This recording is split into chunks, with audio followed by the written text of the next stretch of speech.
next step, now that we get the kitchen assembled, the corners are all mudded up, the stone look looks nice, we're going to go on and start coloring. So we use our pump sprayers, pesticide sprayers from Home Depot or Lowe's, inexpensive.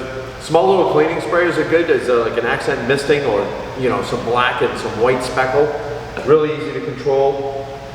We're going to use desert sand for our base coat.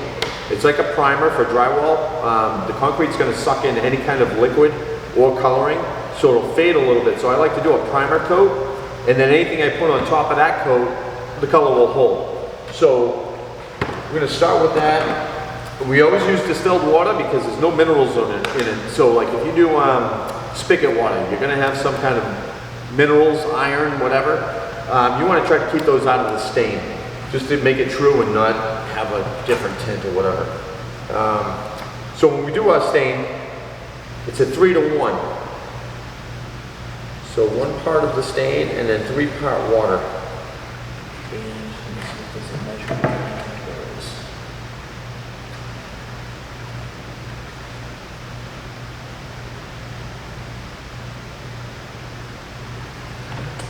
And so because I'm going to be using a lot of the desert sand, not just as a base coat, I'll be doing a speckle again afterwards. So don't be afraid to fill up the jug because you'll be using it.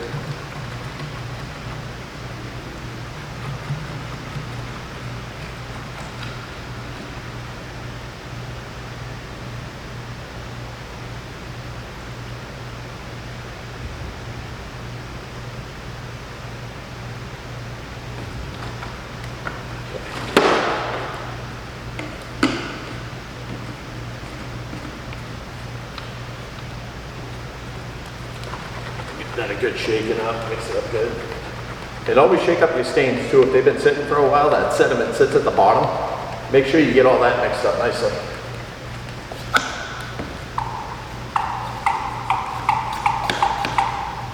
So I always like to test out the color first since I added water to it so it's not too diluted, but then again I don't want it too bold. So I'll always test out the back side of the panel rather than spray on the face right off the bat and then I'm not happy with the results.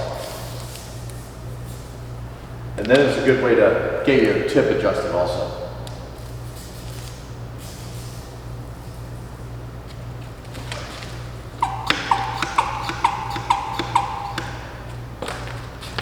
And then with this is fast paced. You can't just sit in one area because if you do, you're going to start getting drip marks and you don't want drip marks because then you'll see how fake it is. So you really just want to keep your arm moving and flow nicely.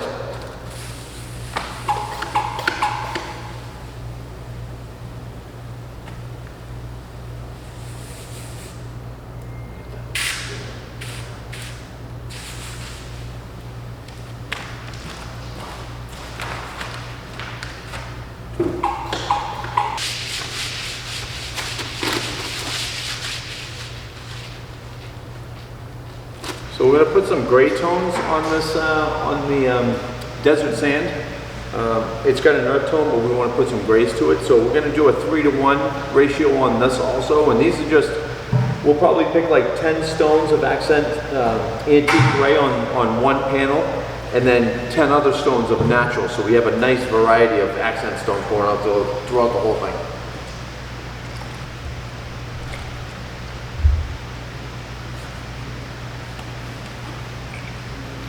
And we have our colors. Okay, so randomly picking stones, there is no rhyme or reason. Just kind of get a good visual because when you do this panel here, make sure that whoever's working this side gets the same color. But me, if it was me, I would color it already so that person doesn't get confused and then you have 2 different color stones, which you don't want. The other thing I always do is I always carry a rag with me. Because if I have too much stain on my brush, it could drip, and you want to catch that. Because you don't, like I said, again, you don't want a line going down the rocks. So make it look as natural as possible.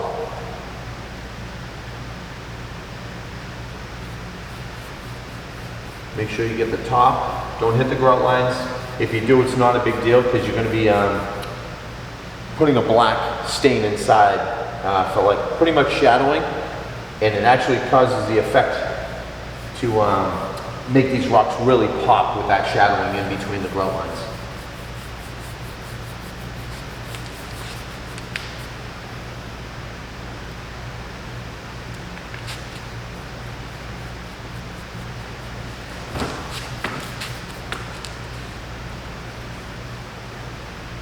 So in these smaller panels, I'll probably pick maybe like 4 to 5 stones.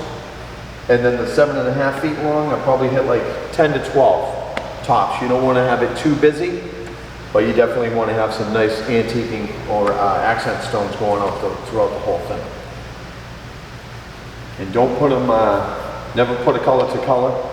If you put natural, this could be an antique gray, that's fine, but you don't want natural. Scatter them around.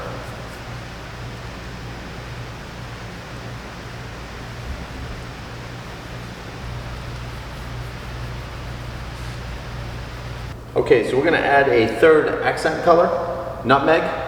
It's popular, it's got a brownish tint to it, which is nice, but it's going to bring a little more of an earth tone to our kitchen, instead of more so of the gray tones.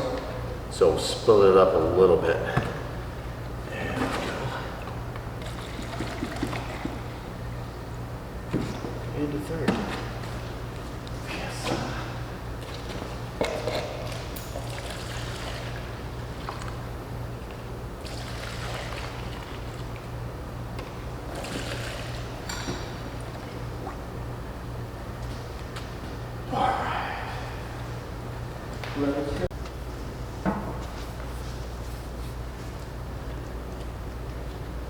Alright, so the sandpaper is just grabbing the high points of the profile of the stone. So again, just to give it a natural look, it's been tumbled.